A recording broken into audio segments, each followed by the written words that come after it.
Mr. President, it's a pleasure to welcome you for the first time here at the annual meeting in Davos.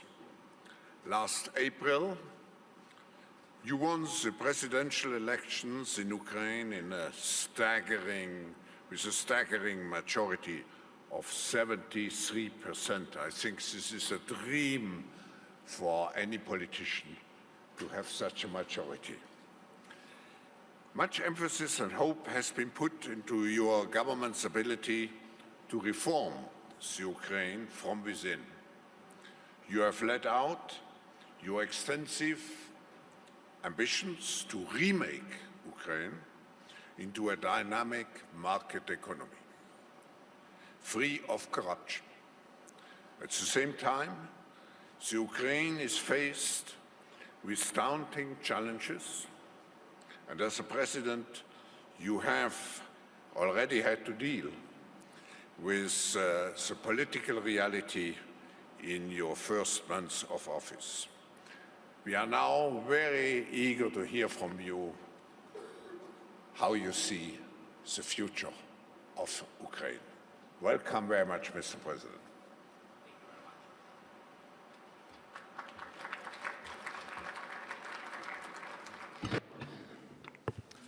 Hello, everybody. Thank you very much. It's a great pleasure to be here the first time. I'm the president of Ukraine, so I'll speak Ukrainian. Шановний пане голово, професор Шваб, шановні присутні. Dear Mr. Chairman, Professor Schwab, dear all, for me it's extremely really pleasant to be here at the 50th session of the World Economic Forum. And using this opportunity, I would like to note the projects of the forum for Ukraine, and namely scenarios of the future for Ukraine, Geneva Initiative for Ukraine, the new economic vision for Ukraine, and I thank you for what has already been done, and I count on the further fruitful cooperation. The topics which are debated here in Davos always focus on the state of the modern world and elucidate the challenges facing humanity. And this year's forum united the leaders to discuss extremely important topic, the cohesive and sustainable world. Well, to my mind, frankly speaking, Ukraine has what to say in this regard. What is the biggest threat to cohesive and sustainable world today? And this is security issue. Well, security for an individual as well as for many countries and all nations. The present-day world is changing with reactive speed, which transferred us into a new epoch, the epoch of new normality. What yesterday seemed fantastic, today has become a reality. But unfortunately, not everything is positive by far in this epoch. Trade wars, the redistribution, division of territories, the hike of military budgets, separatist movements, cancellation by countries of the previous international treaties. This is also, unfortunately, a new normality, and this undermines the credibility and trust of the mankind and make you think, well, are we not going to the abyss? Is this world not going to the abyss? The risk that the forthcoming generation suffering from climate changes, permanent conflicts, poverty, the restricted access to food will upbraid and rebuke every world leader that they really had chance to agree but have never made use of the chance. But the most horrible is that cataclysms have become a routine. Shocks have become habitual for the mankind. And, well, I know for sure what I'm talking about as nobody else, because this is for the 6th year there is war raging in my country. This is the 6th year as Russia annexed a portion of our territories despite thousands of pages of international law and hundreds of organizations that have the task to defend it. This is what we have, a new normality. Well, the world got united around tackling these issues, but is it enough for Ukrainians, those who got killed and those who lost their houses? Is it enough for them, the concern of the world? That's not enough. And that's true. This is just one of the examples which confirm that the present-day architecture of the world is unfortunately vulnerable, and the existing institutions do not always work as efficiently as the present day demands them to do. The world needs rethinking and renewing the rules, especially the rules of the international security. The world cannot be cohesive only in Facebook. When the address of Greta Thunberg is reposted, the photos of horrible fires in Australia, or, unfortunately, the downed Ukrainian airplane in Iran. Well, does it mean that everyone drew conclusions? No. Why? Because for the majority, in a week time, it will not be pressing anymore, and there is a new, outstanding information news to be reported. There is a good reason why I pay so much attention at the Economic Forum to the security issue, because it is overriding for the development of the Ukrainian economy. At the same time, our philosophy is to remake our own problems into our strength. The challenges facing us, Ukrainians, got us mobilized, make us move faster, inspired to make the impossible and improbable possible. We focus and program ourselves for positive thinking. We are committed to positive tasks. What do you think is the task for the country who lost a portion of its territory and is by far not the richest in the old continent? Well, I will tell you, to be the leader of the Eastern and Central Europe. These are ambitious plans. Do you think it is impossible? Many world unicorns started with crazy ideas, a couple of employees and offices in a garage. So, nothing is impossible. For these years, our countries made a couple of steps back, but we did not succumb. We took this distance for the run for a decisive economic leap. The new Ukrainian government make equal rules for all, clean the judiciary, digitalize processes, make possible vitally important reforms and laws. We have everything to become a successful country.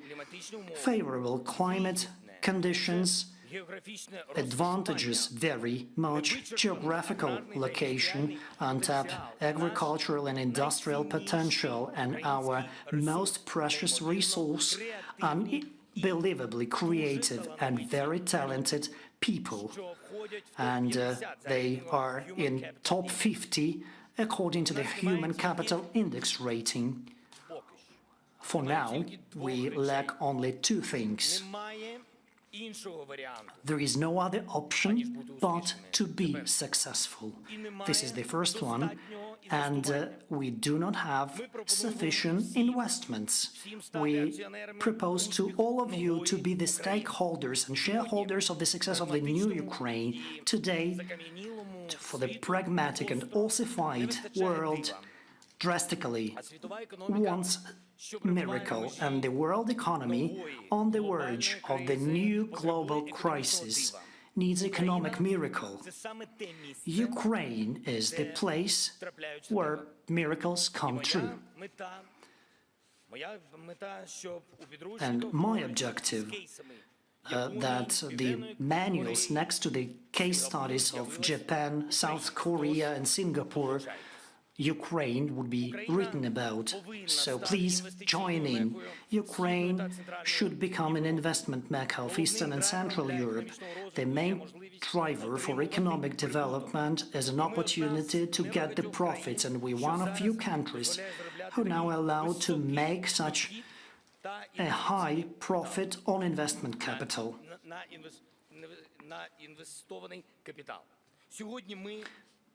Today, we are underinvested and we are underloved. But in contrast to the global trend, Ukraine accelerates the climate change, and I intentionally made this scandalous statement to focus your attention and so that everyone hear that. Of course, I'm talking only and exceptionally about the positive changes in business climate. Ukraine is getting stable and predictable market with significant opportunities for opening up and expanding your business. For us, this is the issue of personal survival, I would say, and for you, stability in the region and in Europe as a whole. What does it mean not to invest into Ukraine today? It means becoming George Bell, who back in 1999 refused to buy Google for $1 million. So, miss out Ukraine. Thank you very much. Thank you.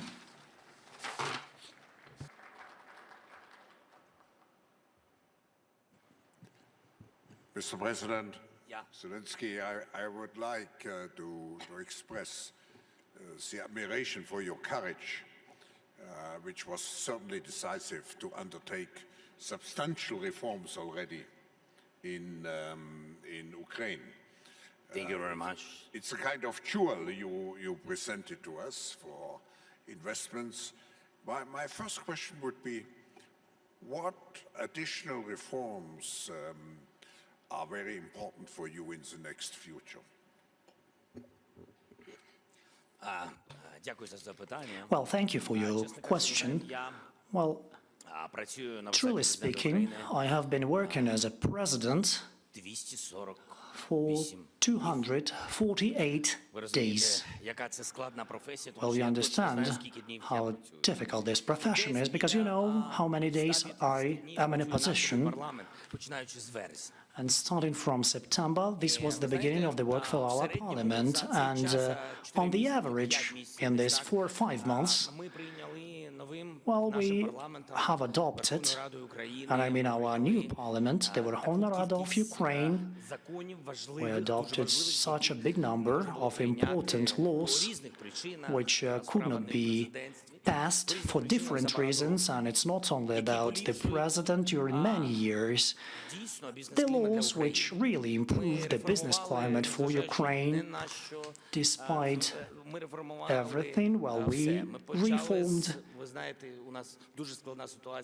all sectors. You know, we have a challenging situation with the land reform, but we voted this reform and we cancelled the moratorium on land sales in the first reading. This is one of the most difficult reforms for the modern Ukraine. We voted concessions. And I can talk a lot about the laws that we have passed, and there is a lot of them still to come, to regulation, and all these are important laws for every Ukrainian. And when I said about the number of days we have been working, on the average, daily, our new functioning parliament adopted one law Це не про кількість законів.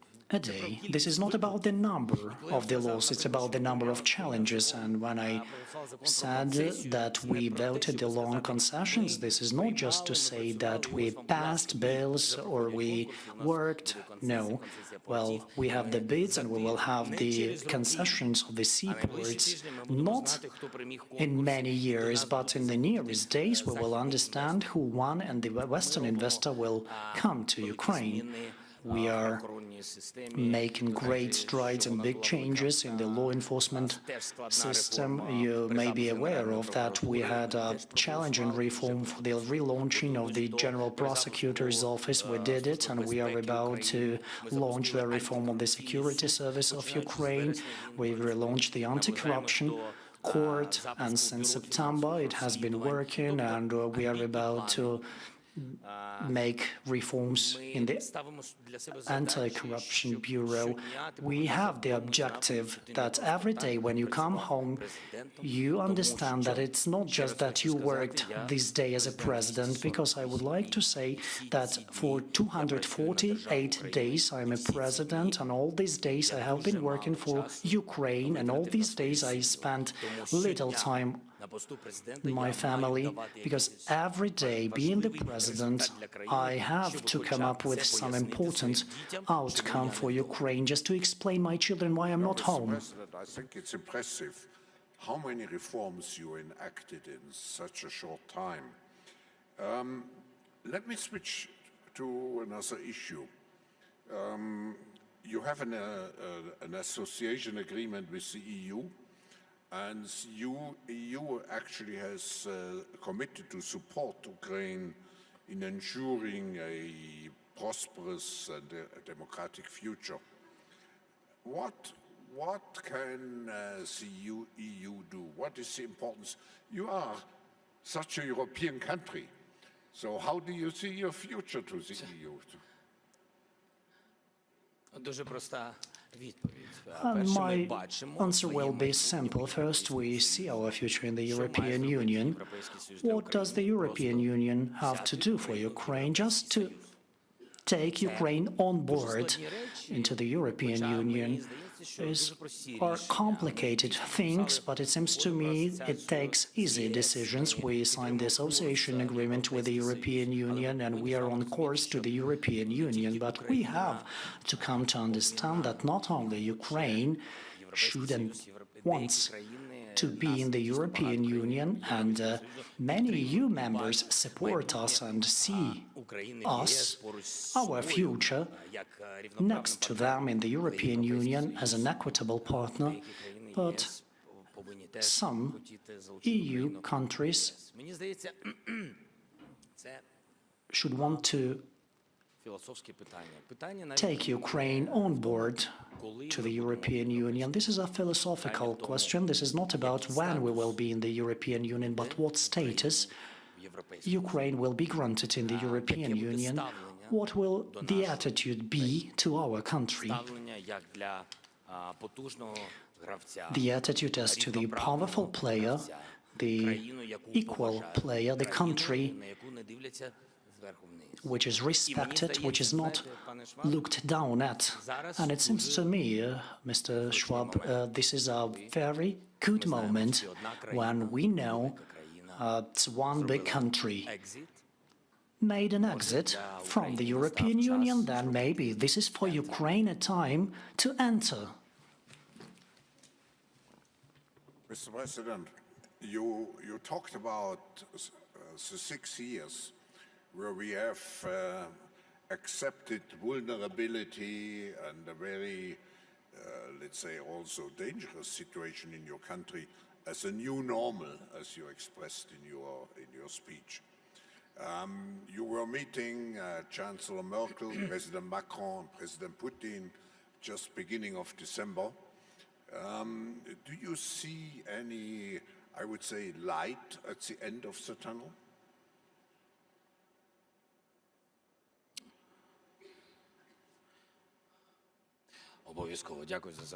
For sure, and thank you for this question. This is a very sensitive question, and for every Ukrainian, I will never become a president, run for the president, if it was not for my desire, the most important objective to stop the war in the east of Ukraine. Yes, today we are at the economic forum, but we understand the economy is suffering because of the war in the east of Ukraine. Unfortunately, that we are losing the main potential. We have a talented people, courageous people, who now are at the forefront defending the sovereignty and territorial integrity of our country. Losing them every day, their lives, we are losing our gold reserve. The potential of Ukraine regarding the Normandy format, well, I'm happy that thanks to the efforts of our team, after 3 years, when there was no meeting in the Normandy meeting, and in December we met, I'm grateful to our partners, Germany and France, that they put their weight behind this meeting and that we started to resumed our talks in the Normandy format with the Russian Federation, and there are a couple of things we have agreed upon, and in France I can frankly say, as we discussed at the meeting, well, that's what really happened. There was the exchange. We got back 75 Ukrainians from the temporarily occupied territories. And that was very important. So far, and I underscore so far, we have not managed to ensure the complete ceasefire. And as I said previously, we have not stopped losing the lives of Ukrainians. But I say so far because I truly believe, and as you said, Mr. Schwab, I believe in the light in the end of the tunnel. Well, I do not want to believe that this is the light in the end of the tunnel. I just want to see the big light ahead. And I'm sure that if all stakeholders, all sides want to stop the war, it will be stopped tomorrow, because Ukraine is defending its territory, its land. But in our mind, we are aware that we are ready to stop it today. It's a tragedy still to see a war happening in Europe. Mr. President, you emphasized the importance of foreign investment in your country. You have foreign investors here, or very powerful investors. What would be the 3 key arguments? You mentioned some in your speech, but if you had to summarize, what are the 3 specific strengths that Ukraine is offering to a foreign business investor? Well, thank you for your question, and I believe that we have more than 3 strengths and examples. There are things that we are ready to discuss with really powerful Western investors. Not just warm words, please come and we will defend your investment. We prepared the program which is called Investment Nanny. For each investor, big company who will bring $100 million plus, we will conclude a separate contract with the state. It will be the state who will defend you. It will be the manager, nanny, speaking 5 languages and available 24/7 with you. Any question, any problem, you will be in direct touch with the manager and there will be no problem whatsoever. Secondly, for all investors who are ready to join the large-scale privatization, I have not mentioned it yet, and we're preparing large-scale privatization in the beginning of spring. For today, it will be 500 enterprises ready to be privatized. Please come for the first 2 years, all investors who will participate in privatization, $10 million US dollars, plus we will ensure the tax break, tax holidays. You will not pay the corporate income tax for 5 years. Please welcome. As I said, well, land reform, concessions, deregulation, we really have a slew of bills in the pipeline that I'm ready to discuss with you for hours. It's profitable, really, and advantageous to invest money in Ukraine. We have talented, and I don't want to call Ukrainians cheap, but talented, cheap experts. Please. Mr. President, please, thank you for your first visit in Davos, and we hope we can welcome you back in the coming years. And every year we hope to hear from you a success story. And certainly we will support you in all your reform efforts, and we wish you all the best for the democratic and I would say very fast development of the potential which you really have with your human resources, but also with your central, as you mentioned, with your location as a key country in the Central and Eastern Europe. Thank you very much for joining. Thank you very much.